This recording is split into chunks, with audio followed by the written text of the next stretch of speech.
Another edition of Beat the Closing Number presented by TheLines.com. You can follow The Lines on Twitter at TheLinesUS. Remember, before we get started, to give the video a thumbs up and ring that bell to get notifications whenever The Lines releases a new sports betting video on any market, including Mo's day-to-day MLB bets. And we're off in that regard on Thursday as we're recording this Thursday afternoon.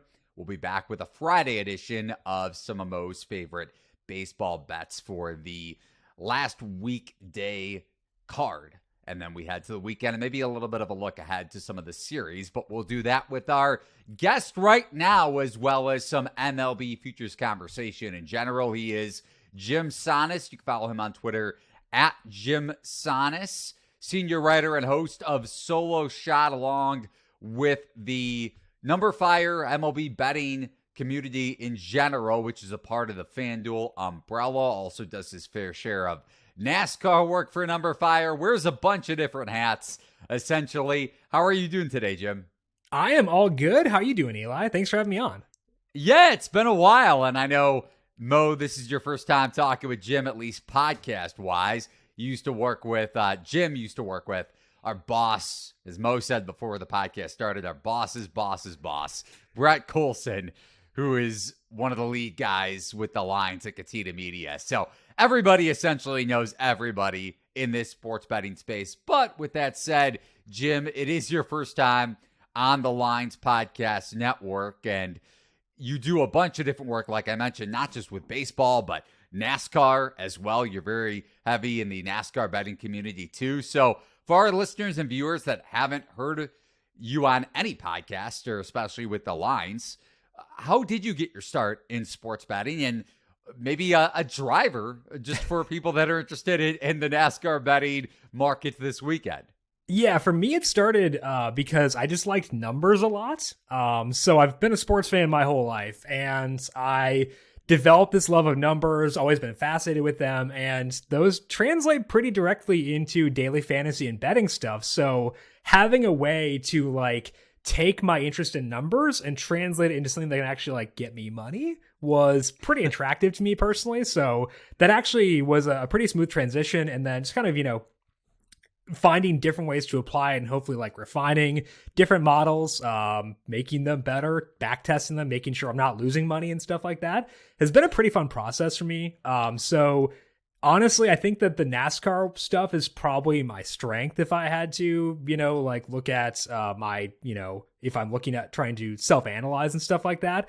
But it's been fun to develop strikeout models, develop money line models for baseball, and then having a totals model and a spread model for the NFL too. But NASCAR this week, it's pointing to Kyle Larson 7-1 to win the All-Star race. Shocker, it would like Kyle Larson, just really bold on that regard. But also Ross Chastain 14-1. So the two best friends anyone could possibly have, Ross Chastain and Kyle Larson, who are kind of feuding right now. Both those guys valued by my numbers for the All-Star race in North Wilkesboro this weekend.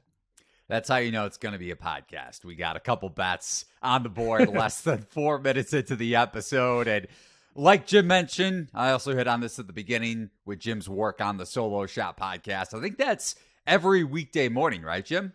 Yeah, every weekday morning for that. And then we also have a daily betting podcast called Covering the Spread too. So 2 podcasts per day, sometimes 3 when we have daily fantasy golf in there as well. So trying to sweat the PGA Championship, sweating Orioles money line right now, trying to, keep track of as many things as possible at this moment. You're speaking Mo's language, to say the least, on Sweat Bets Dirt a podcast. And Mo will definitely have his fair share of baseball betting insight and questions along the way here. But want to start things off, Mo, with you actually, when it comes to those Baltimore Orioles and where they're at in the AL East standings. Yeah, we were looking at Baltimore, and we've been talking about the Rays all year, basically. How we keep thinking other shoes might drop, but it hasn't. But the Orioles did just take the series from the Rays. Only 3.5 games back. They were the biggest underdog in the division, I believe, just behind Boston to win the division. Now they're plus 1,200. You can still get really big price on them to win the AL, actually. plus 4,000 I saw this morning. What do you think of where the Orioles are going, and do you think their pitching issues, which led me to bet season win total under because I thought this starting staff was atrocious, and they have been bottom 10 in basically all the pitching metrics. Do you think they're going to sink them at some point? So I think that the starting pitching is a concern. I think the bullpen is legit, though, and that does matter quite a bit. You think about the distribution of innings, and it's a decent chunk goes towards the relievers, and the bullpen for them, thanks to some like really nice surprises, I think is pretty sustainably good. So the bullpen is good. I believe in the offense, too. I think they've got a lot of fun pieces there offensively, especially if guys like Anthony Santander start to like really hit their stride. I think they could sustain what they've done on offense. So they've got these young guys on offense. They've got some guys who have underperformed a bit there as well, and a good bullpen. So that to me says, like, I don't think what they've done is fluky, and I think they could continue to win a lot of games and be an impressive team. The problem is the Yankees have underperformed too in the AL East. Even with that offense being as rough as it is, I think we all expect they'll be better as things go along. The pitching should improve, you would think there. The Blue Jays, my numbers like them quite a bit too, and they've got the Jays coming up here this weekend. So even if the Orioles are a good team, which I think they are, the problem is there are so many other good teams in the AL East that it may keep them from really pushing for the AL East crown and stuff like that. So for the futures market, I'm having a tough time getting there just because the path is so tough. But like from an individual game perspective, I think the Orioles are a team that I've shown value in quite a bit recently. Again, I'm sweating their money line right now, which isn't going great as of yet as we're recording this. But I do think that from an individual game perspective, especially when they're playing non-AL East teams, I think we can buy into what they've done so far, more so on a single game basis than a futures betting perspective. Yeah, I really believe in this offense. I got behind the offense immediately, and they got a few games for me as well. But I can't say it's a team I bet on a ton this year. But one that I definitely have been backing from the start has been the Twins since last year. Eli knows this very well. Second year in a row, I thought the Twins were underrated. Really weird season for them so far. The pitching has been like tremendous, as good as they could have ever imagined. But on the other hand, the bats, which were, I think they had a top 6 offense last year.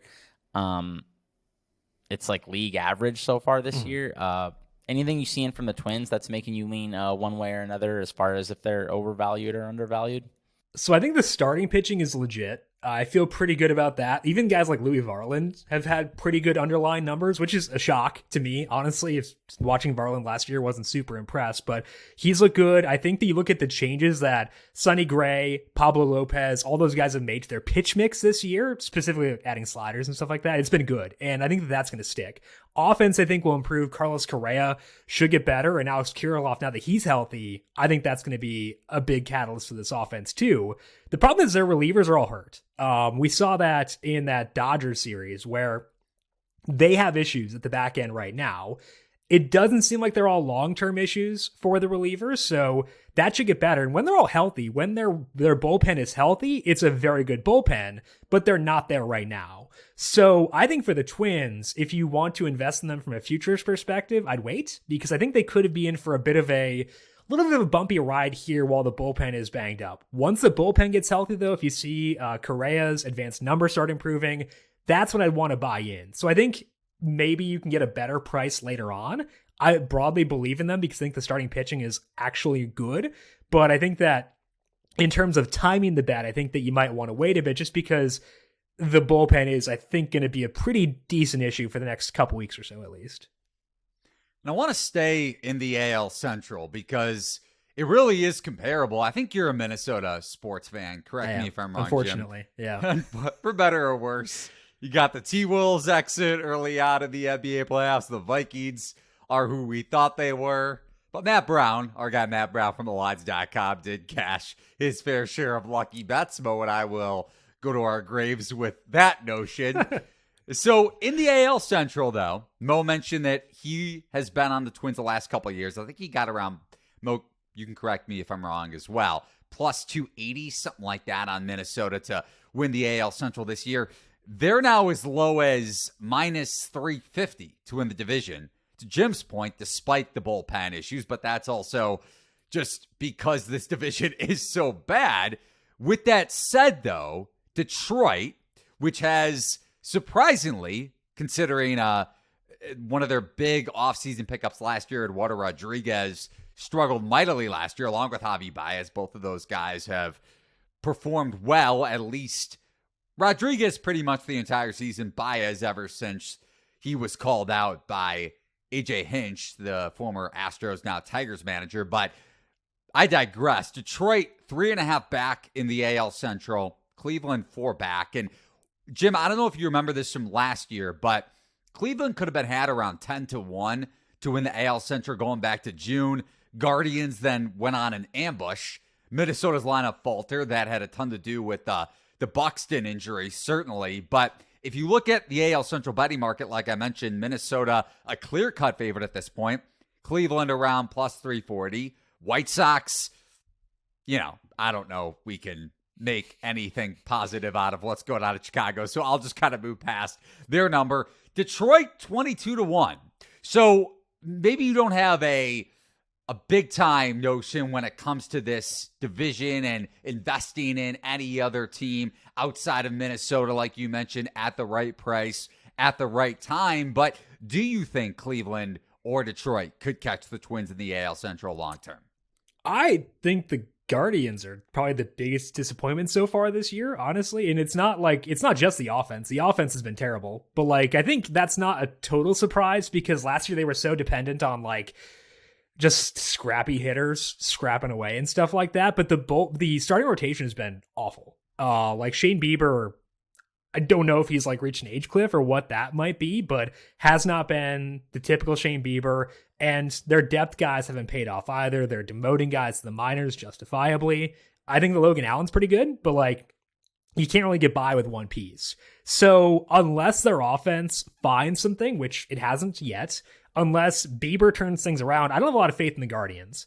I think, honestly, if you are looking for a central team with upside, as bad as they've been, it might be the White Sox because, they have guys who have underperformed so far this year. I think I have no idea what's up with Dylan Cease, but we know he is a good pitcher. He's just not pitching well right now. And I think that's an important distinction. They've been playing some young guys, and they've got actually a little bit of depth in their lineup that they have not had the entire year. I love Jake Berger. Berger's awesome. He was great in college. Liked him a lot coming out. And now he's finally healthy, which is fun, and hitting the ball pretty well. Tim Anderson has not done a whole lot so far this year. So if they can get Anderson to start to round back in, there's a path. Now they're in a massive hole. They are 12 games below 500. So they're bad.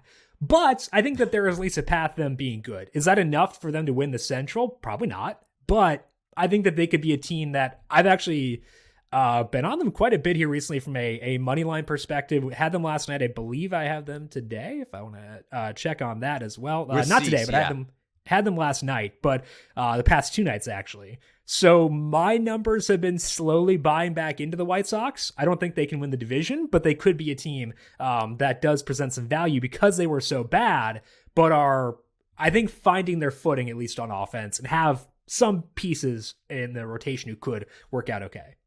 No, it's a good point, especially when you think about buy low candidates on a game-by-game basis. And I just want to confirm with you, Jim, because you did bypass them. So, quick synopsis here. No go at all. No buying at all for you on the Tigers. Nope. Okay. Well said. Quick and short. On to another team that struggled mightily to begin the season. You mentioned that with the White Sox. The St. Louis Cardinals are a very interesting buy low candidate considering their division, seemingly, especially with the Brewers' injuries, also flat out stinks, to put it lightly. And St. Louis is 6.5 back in the NL Central. I believe only 3.5, 4.5 games out of a bunched up NL wildcard race that also has a ton of teams that are underperforming that came in with hefty expectations. And we'll get into some of those teams that were higher up in the World Series futures market after we touch on St. Louis. But the big thing with the Cardinals is We saw it on Wednesday night. I don't know if you were on St. Louis against Milwaukee in the final game of their 3-game set, where St. Louis took 2 of 3 and gained a game in the NL Central standings. But Matthew Liberatore had a huge 2023 MLB debut, and it was against a lineup that has struggled a ton against lefties, as Mo and I touched on our Wednesday edition of Beat the Closing Number. But Wilson Contreras was behind the plate, surprisingly, to the Cardinals front office at least, maybe not to our minds and eyes, as I don't think any of us would blame Contreras for the Cardinals' struggles like their front office has to begin the season. But the lineup is hitting. The pitching staff seemingly is starting to get back on track, and they could be in a position to buy, along with the fact that their bullpen is one of the best in baseball and underwent a lot of negative variance to begin the season. So, long story short, Jim, is St. Louis a team that you may be buying in the futures market? Yeah, I think they're the best buy low option in terms of divisional futures right now. They're plus 310 at FanDuel Sportsbook to win the NL Central. I think that's a good number, given you mentioned the Brewers' injuries. That's a big thing. And you look at the rest of the NL Central, I think the Cubs are better than their record, honestly. But like every team in the NL Central has some sort of like big flaw. The Cubs' defense is rough. And that's a detriment for them. The Brewers' offense is rough. Starting pitching this year has not been as good. I was following that game last night more so for the Corbin Burns strikeout under, which did not hit. I think he had 7 strikeouts in that game, but I was following that game from that perspective. So the Brewers have their flaws as well. The Pirates, I don't think that rotation will remain as good as it has been so far this year. So in the NL Central, every team has some sort of big flaw. So the Cardinals' rotation, I think, is their big flaw. But if Liberatore can it's not just the Brewers. I think he was pitching pretty well in AAA as well. So it's not as if it was just the Brewers lineup that kind of created that nice outing last night. I think he could be a legit piece. Wainwright, really rough rehab stint. His first 2 starts in the majors has not been good either. But, we know that he is a gamer who can kind of pitch through not having the best stuff. So maybe he turns things around. If they can have those 2 pieces really be legitimate for this offense or for this team, I think that makes them kind of dangerous. So plus 310 right now in the NL Central. I think if you're looking for like a team that has fallen behind, that has a shot to make up ground, I think they're probably candidate number 1 in that regard. Yeah, we've been on this horse for a while. Unfortunately, I didn't hop on when it was plus 500. I think Eli might have and forgot to tell me. But We talked about it on the podcast. It's not like it's not like it wasn't a discussion point at all. Also, really quick here, Jim, before Mo goes on a couple other potential buy low candidates. Any thought for you, Cardinals, even further than just division, now as high as 40-1 after sitting as low as 18-1 to win it all back when the season began? I don't think they have the upside to beat like the Braves and the Dodgers once the playoffs come around. Like, I think that's where the rotation issues become a big thing, where they can win the NL Central with having glaring red flags. Even if they add starting pitching depth at the deadline? How much can you add realistically, though? Like, can you add enough to overcome, like their active roster starting pitching has a 4.46 skill interactive ERA this year. So even if we bank in improvements for that, if we think that Liberatore could be legit, which I think he could be, if we think that Wainwright improves, that's a lot of ground to make up. And like, it's the Dodgers and the Braves. If the Dodgers and the Braves hadn't looked as good so far this year as they have, maybe you can talk me into it. You can talk me into a Cardinals money line tonight against the Dodgers too, hypothetically. But I think for the playoffs, that's where it gets tough, and I want more upside there. Yeah, I'm with you. I like the Cardinals more as a regular season team. Just don't really see this team. You can add, but it's like you add guys like Jordan Montgomery. These guys are solid, but they're not like winning you playoff series. Dylan Cease, the White Sox may sell. Like I know, Jim, you brought them up as last year's Dylan Cease. Yeah. If he bounces back, I'm just saying, as a Cardinals futures ticket holder, I am just saying. But Mo, go ahead. No, I'm with you. Last year's Dylan Cease moves the needle for sure. I mean, that guy was an ace. This year's Dylan Cease is a roughly league average pitcher so far. Switching to pitchers who have actually been good this year. We were looking at the AL Cy Young as well. Garrett Cole and Shane McClanahan at the top. Does anyone else stick out to you? Those guys are still like plus at a decent margin, not like certain other award markets we'll talk about. But yeah, does anyone else like stand out to you in AL Cy Young? One guy, Eli, was identified in our list, and he stood out to me too. I have to be honest. Is Kevin Gausman? You know, he has a 2 WAR so far. He projects as well as anybody. My numbers think he's as good almost as Garrett Cole. So right there with him. So does he or anybody else stand out to you? Yeah, and Gausman is on a team that's going to make headlines, I think, as the summer goes along, because they're a fun team. I think the Blue Jays are objectively fun, which means they should be in the spotlight more often. They're in the AL East, which gets a lot of attention, and Gausman is legit. His ERA is 3.27, but I think that undersells, actually. It's a good number, but I think it undersells how good he has been. 35% strikeout rate, 4% walk rate. He's on a good team, which means, again, they'll be in that discussion. He's going to have a lot of spotlight chances. And I think that that's kind of what you want. We saw Gausman, I think, pitch really well against the Yankees a couple nights ago. I think 9 or so strikeouts in that game. And this isn't like it's come out of nowhere. He does have some batted ball issues, so he's not like a perfect pitcher. But honestly, like you were alluding to, I don't think the AL Cy Young race there's really any favor right now. So Gausman's 12-1. We've seen him pitch well so far with good results, but also great peripherals. So I think if I'm pinpointing one guy who's a bit undervalued right there and I want to take advantage of a fluid market, I would say Gausman's the guy I'd point to first. And then in the other one that I was just referencing is the MVP markets. You have Ohtani and Acuna basically flipping with the field, which is kind of insane to say this early, but do you think that's kind of insane, or do you kind of think they deserve to be flipping with the field?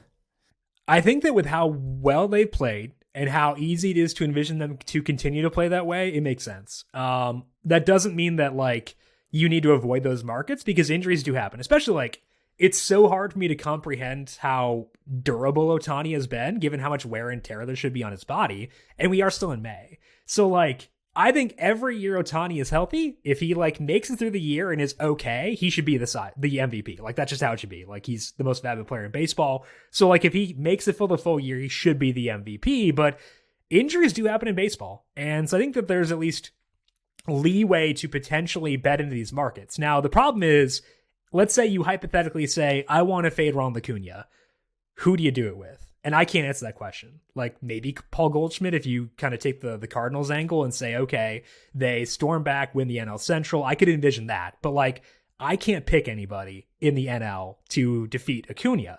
For the AL, like let's say, okay, I want to fade Ohtani, maybe wears down, doesn't get hurt, but just wears down. I think there you could talk yourself into Wander Franco at 14-1 because the Rays have been the headline team so far this year. Franco is a guy who makes flashy plays, actually has good numbers too, plays some solid defense. He's going to steal bases, going to put up impressive like value-based numbers as a result of that. So I would say if you're looking to fade those guys, NL, I don't have a good name for you to do it with. AL, I would say Franco, but mostly I think it is kind of a stay away market for me just because, like, again, I think Ohtani should win it every year where he is physically standing by the end. Got me thinking a little bit, Jim, just digging into the NL MVP market especially, and going back to a couple years ago, because like you mentioned, Ohtani, and probably more so Acuna, just because of the recent injuries he's dealt with. Right. If he does get banged up like we saw it, this kind of reminds me of, and I'm curious how you would look at this, because Tatis, do you think Tatis's dominance going back to 2021, when he was probably around the same price at this point of the season, around plus 200 to win NL MVP, and then all of a sudden he goes down with the shoulder injury, do you think it's comparable to what Acuna is doing right now? Let's say if he deals with some sort of setback later in the season, or is Acuna dominating at an even bigger and greater fashion.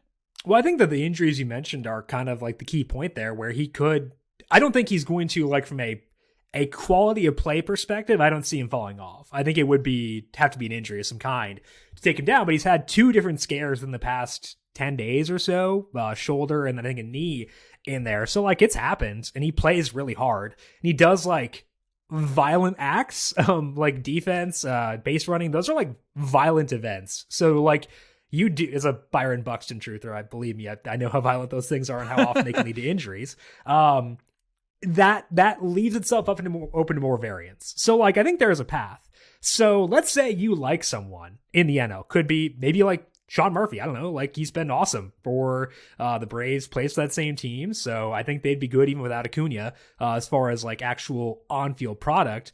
But then maybe you want to take that route. Or again, Goldschmidt, I think, is another guy who could potentially be in play for that as well. So I think there is justification to consider someone other than Acuna. I just don't know who I would consider personally. I can't talk myself into anyone at their current numbers. Not to continue to make this a St. Louis Cardinals futures podcast, but just scrolling through the list, because I was digging through it as we were discussing it, Nolan Arenado, who is red hot, and not to say this sort of a home run pace, I believe 5 home runs in his last 6 games or something along those lines. He's now as high as 100-1 to win an NL MVP.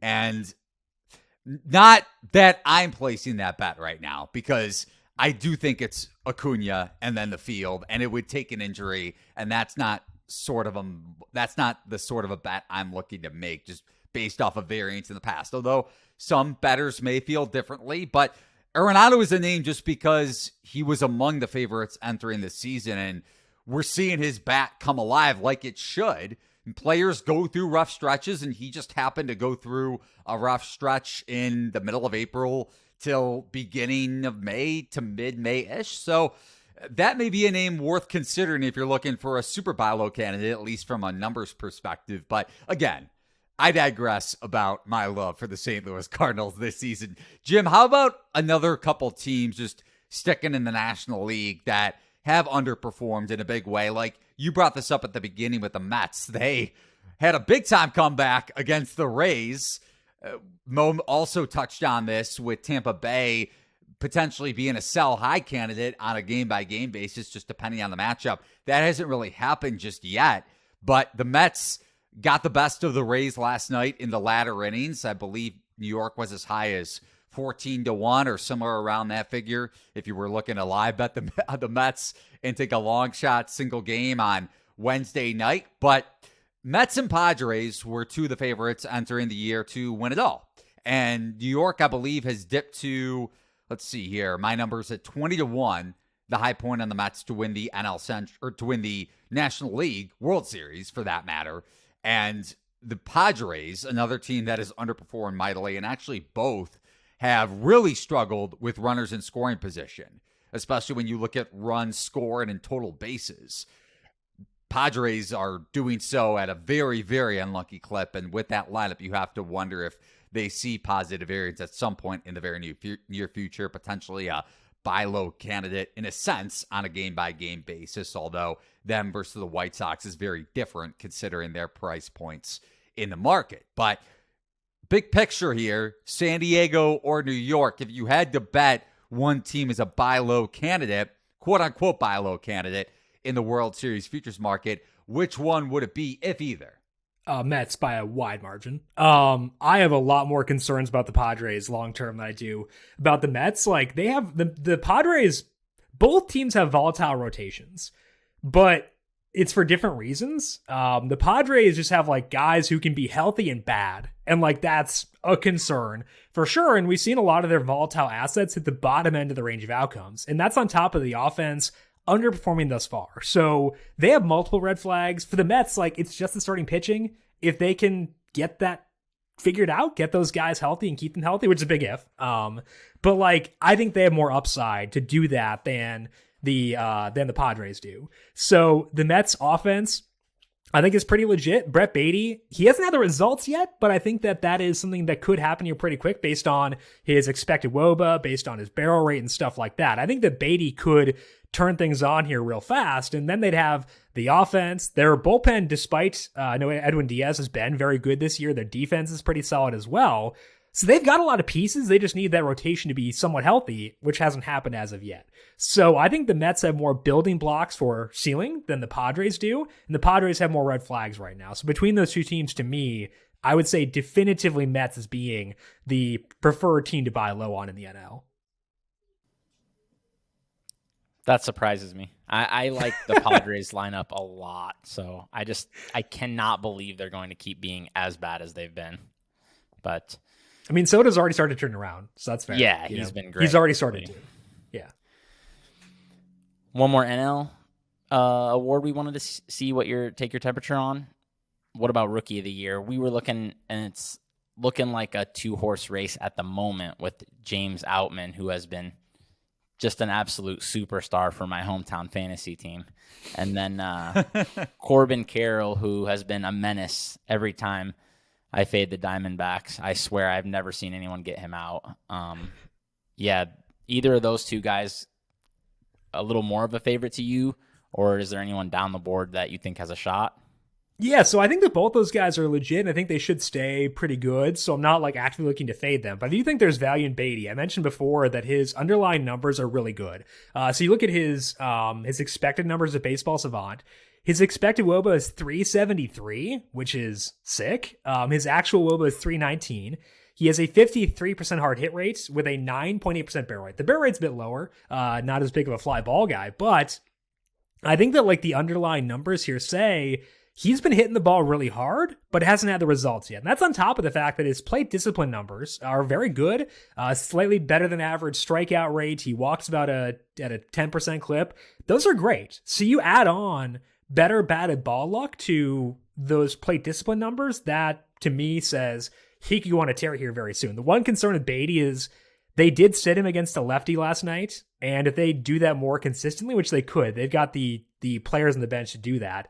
Then if he loses playing time, then I could see him lacking the upside. But I kind of think that he's on, like, he's due for a tear based on the underlying numbers. So I'm not actively looking to fade Carroll or Outman, but I think that Beatty's number might be a bit too long just with how well he's hitting the ball right now. Jim, to wrap it up here baseball-wise, what series are you looking to this weekend? Some potential bets or just a single game bet that may be of interest to you? I think the most fascinating series is the Blue Jays and Orioles this weekend because, again, I think the Orioles are pretty good. Their biggest issue is the division they're playing. And on Friday night, they're facing Yusei Kikuchi, who has a good ERA so far. But like the reason Kikuchi has always underperformed his like advanced numbers is the batted ball data is hideous. And that has not gone away. So far this year, Kikuchi has let up a 48% hard hit rate with a 43% fly ball rate. You put that up against an offense, the Orioles active roster has a 126 WRC plus against lefties. They did sit a lot of guys today, which was a bit of a concern, but like I'd expect them to be out there again for tomorrow.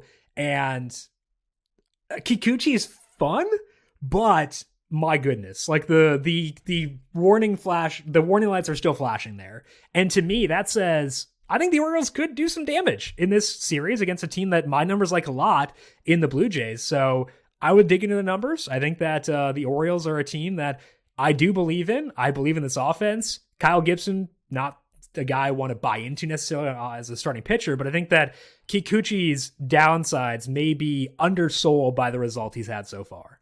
Yeah, so it's kind of like a convergence of a couple of things. It's the Orioles offense we discussed before, being good against lefties. Kikuchi still being skeptical that the batted ball numbers are going to not bite him in the butt again. I think when you combine those things together, it allows me to buy into the Orioles potentially for Friday, depending on the number, but then broadly be interested in them for the rest of this series as well.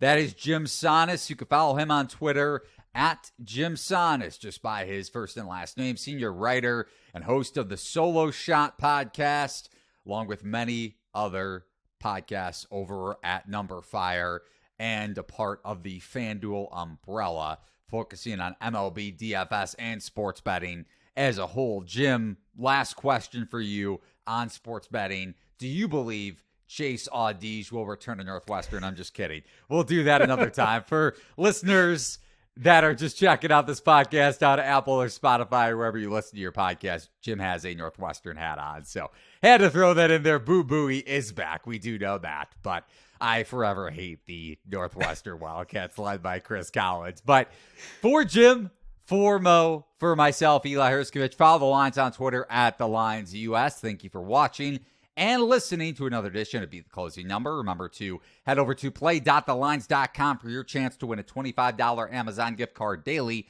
in our MLB Pick'em contest. And head over to the Lines Discord. The link is at thelines.com to get Mo's day-to-day MLB bets in real time. Mo and I will be back on YouTube and Apple, Spotify, any podcast platform on Friday with his Friday MLB bets. So long. Thanks for watching and listening. Talk to you guys on Friday.